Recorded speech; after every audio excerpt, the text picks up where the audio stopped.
Time is about time is about 3:13, and yep, this is how it feels like when we don't have power supply, and it's so bad that I would say my backup power supply is drained. I don't have anything to work with. I kind of like have this little UPS. Well, it's a UPS. It can't power my screens, and I need my screens to work. So I start to like log this particular activity to show you how it is when there is no light, how things become magically, how everything just sort of like dies out with no power supply. So today my agenda was to like get two numbers for for companies to try their beta testing, and that's what I was actually preparing. I was about to reach out to the providers, but I needed to set up some profiles at the back end, and that's the moment the light went out. So I keep asking myself, what am I going to do? Rather, what should I do in certain situations like this? What can I do? Because I really need answers. I don't care.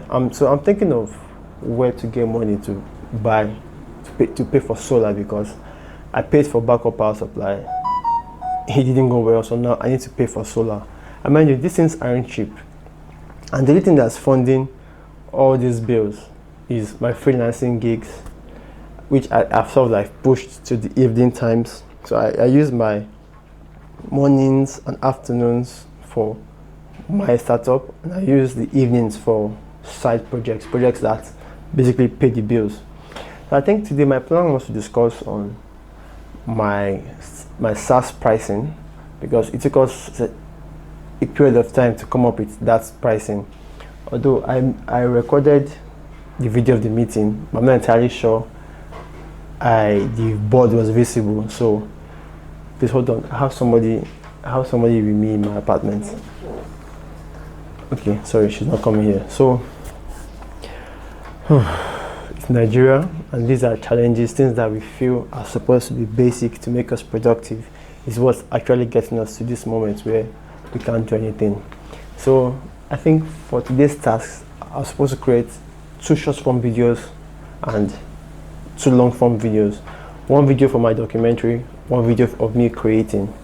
So I think so something that's super interesting today is we just interviewed, I think, 5 people, 2 people for intent sales and 3 people for digital marketing space. We have selected the person for the sales. It was the first person we interviewed. She sounded very cooperative. She sounded like she was able and that she was down. And okay, so in this meeting we had Anita, the sales consultant, also in this call. So she kind of like did the picking because that's her sales. So after interviewing these 2 ladies, we went into the meeting for digital marketers. These 2 digital marketers have equal qualification, because one of them sounds much more hungrier. I think he just feels like he wants to just do something, he needs to get something done quick, while the other one is much more relaxed. The other one sounds much more, because no, they have the same experience level, but he sounds much more fluent. He sounds like he's more creative. The other guy just feels like, let's get it done now. He's just so hungry to get things done now, and I think that is the spirit that we need. So it has to pick between the 2 of them, and we need to like either rely on intuition, because like I said, they both have similar qualification. They have access to the exact same tools and knowledge. So I think it's the guy that's driven that we should look further into, while the other guy is much more, he looks like a creative, he feels like a creative, and I feel like this second guy he has big dreams. So it's more of like it's a trade-off on both parts, and then I really wish we could employ the 2. So I was thinking that, well, I'm trying to build an audience. Am I capable enough to finance the 2 of them to be on the team? I mean, while I'm creating content, one is creating for me and on my behalf, while the other one is to create content for the company. So maybe, hopefully, if I get some magical funds, which I'm expecting, I don't mind investing that money in the brand. What that means is that I'll have people who are helping me to think about ideas, capture ideas, be creative with those ideas, and then all I have to do is show up. I want to make my videos unscripted. Their role is to find the ideas that I would say I should talk about. I'll talk about them for like 10 to 20 minutes. They chop up the clips, they add some very nice effects, and then upload them on my behalf. So I'm only just giving about 30 minutes on a daily basis to content, or maybe a couple of hours by the weekend for content. So that's by the way. So I'm still here to figure out which is the best option for the startup. But I think I'll just try to like rely on intuition. Maybe I'll sleep on it, I'll sleep on it, and then also let my startup founder, my partner rather, my co-founder, also decide on what to get done. So my co-founder sent me a products roadmap week to week, our weekly goals for the next 6 months, and what we need to hit every single week.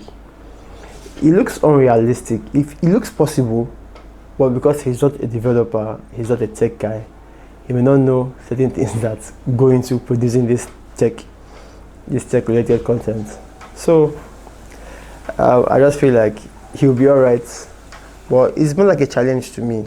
But when we have issues like this whole power issue is a fundamental problem we have to address before trying to address any other thing. Because I mean, if you don't have power supply, how do I expect that to work? But I'm a man who believes in taking full ownership of my life. So I cannot rely on the government a lot. So I have to seek funds, maybe borrow, or wait for my clients to pay so that I can like install solar panels. I mean, with solar panels, it's about a 90% guarantee, if not a 100% guarantee, that I would always have light when light is needed. These are just the issues of doing business in Nigeria.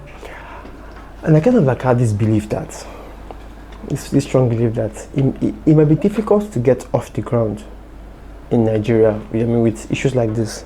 But one thing is guaranteed in Nigeria is that if you can get yourself off the ground, like literally off the ground, I don't see how you can't make it. So Nigerians, I feel, in economies like Nigeria, there's sort of like a threshold in terms of building wealth or building a startup.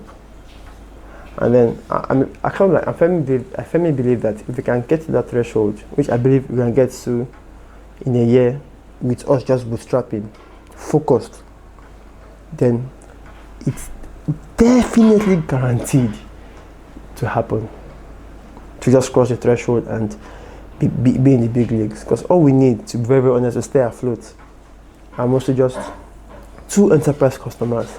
I'm very serious. With 2 enterprise customers, that's something that I like about Nigeria.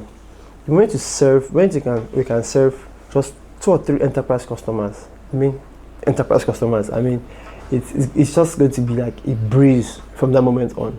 Everything will just work perfectly.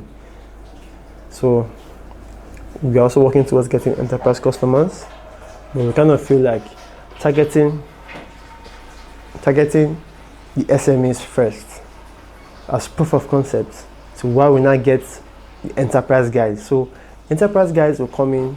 So looking at our product roadmap, by the time we get to the product roadmap, by the time we get to a particular portion of the product roadmap, automatically we are fit to go for the enterprise guys. So although people have asked us to go for the enterprise first before the SMEs, but looking at what we currently have to offer, the enterprise guys already have it, if not already have it better.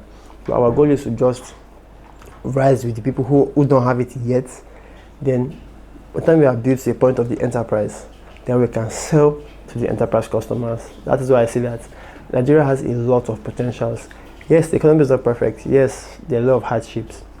But the potentials I'm seeing in Nigeria, and it baffles me every day when I see a lot of white people come to Nigeria here, even Indians, and they see so much opportunities right here in Nigeria.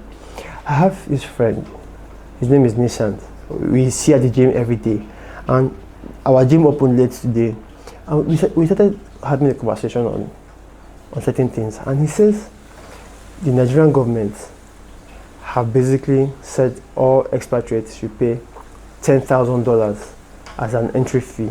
I'm not entirely sure, like a levy or something. I'm not entirely sure the payment frequency, but he says it was at 2,000 before, then it went up to 10,000 US dollars.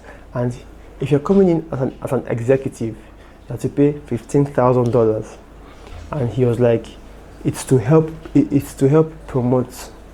So he said it's to help promote local employment. Then I had a rethink. I started thinking deep. I was asking him questions because I'm a firm believer that anybody should go into any country and deliver a service. I'm not a kind of person. I don't believe in xenophobia.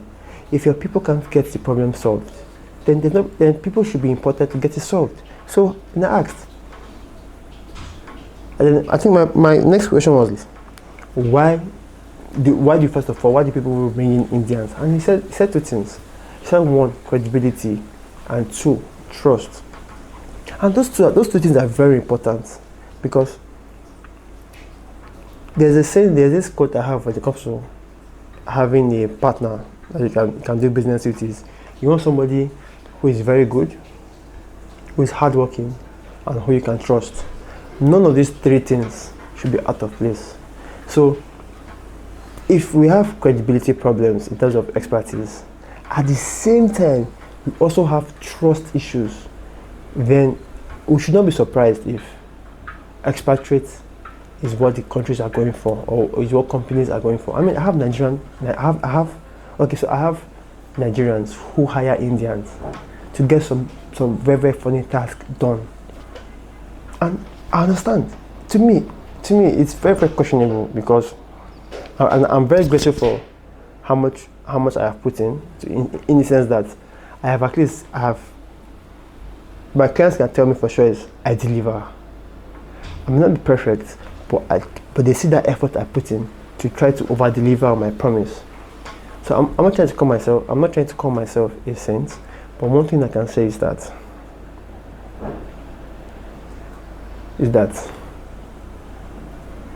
Nigerians actually need to get better. So it's a whole lot of topic, because I've worked with enterprise people before. I have seen a whole lot of things.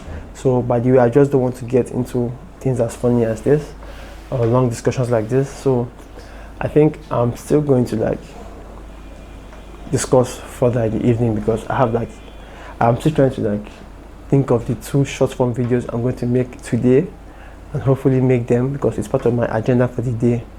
And maybe it's a good thing that I don't have lights, so I can journal, because I have been postponing journal entry for months, because I really did not know what to journal about. Like yesterday, my goal was to start.